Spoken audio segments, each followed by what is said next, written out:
Welcome back to Lions News Fan Report, where we bring you the latest and most exciting sports news every single day. Today's episode is going to stir up some serious conversation, because while most eyes are still locked onto the Lions' first-round pick, the powerful, disruptive defensive tackle Tate Williams out of Ohio State, there's something brewing behind the scenes that not many people are talking about yet. But once it hits the surface, it could completely shift the narrative around what Detroit is building in this draft. We're talking about trenches. We're talking about physical dominance.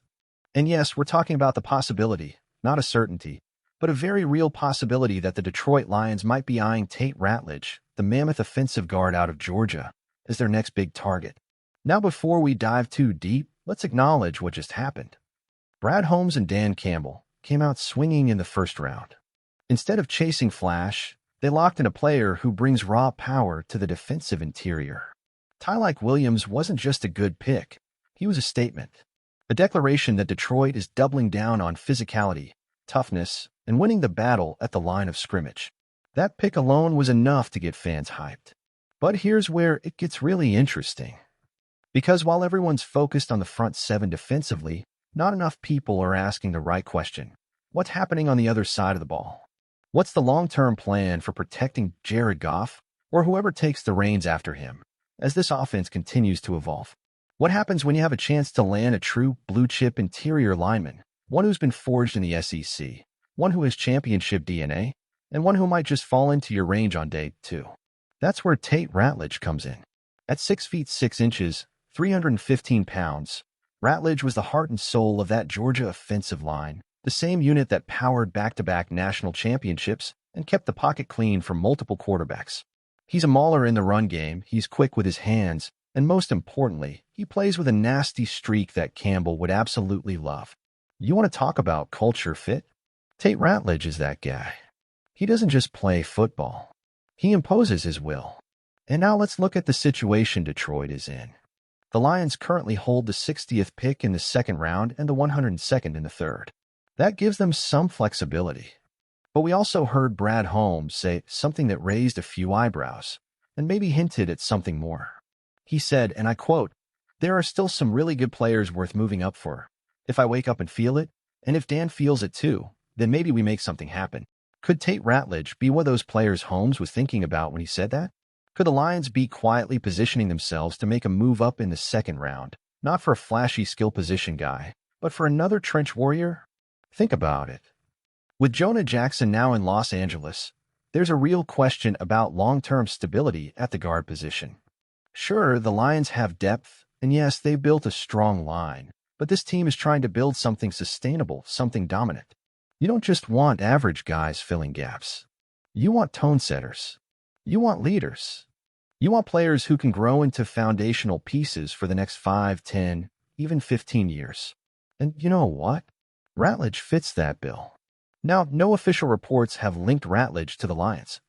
But there's a growing sense, a low rumble among draft insiders, that Ratlage could slide just enough for Detroit to get interested. Not because he isn't talented, he absolutely is, but because of how this draft is shaping up. Edge rushers are flying off the board. Corners are moving. Receivers are getting overdrafted left and right.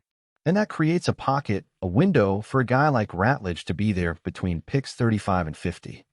If he's still sitting there in the low 40s, and if the Lions have the ammunition and the green light, would anyone really be surprised if they made a call and jumped the line?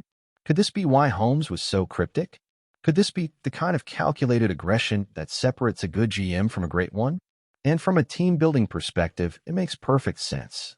Pairing Ratlage with Penei Sewell, Frank Ragnow, and Taylor Decker would give Detroit a top 3 offensive line in the league hands down.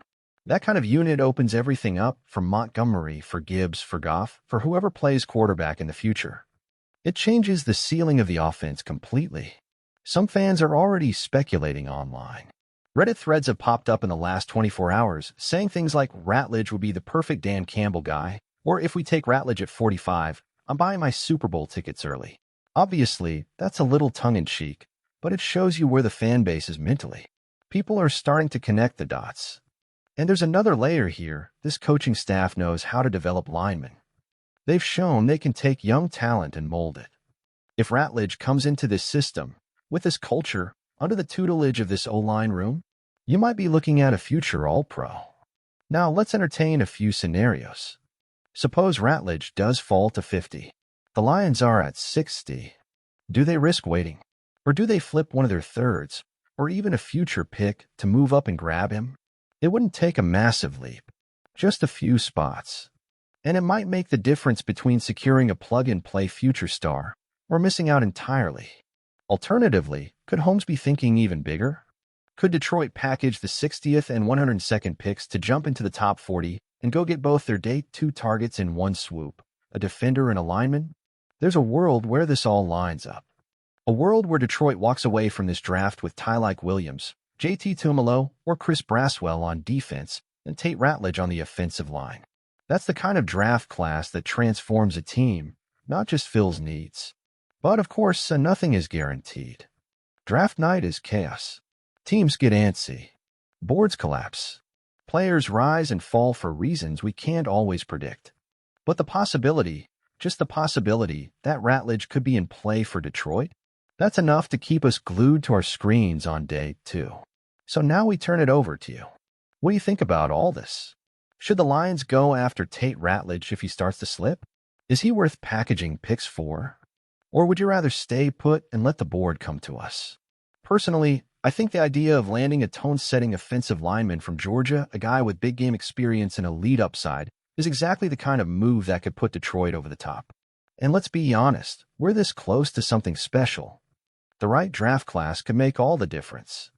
I can't wait to read your thoughts in the comments below. And if you enjoyed this video, don't forget to hit that like button, subscribe to Lions News Fan Report, and turn on the notification bell so you never miss an update. We'll be back with more draft reactions, trade rumors, and deep dives into every move the Lions make. Thanks for watching, and as always, go Lions!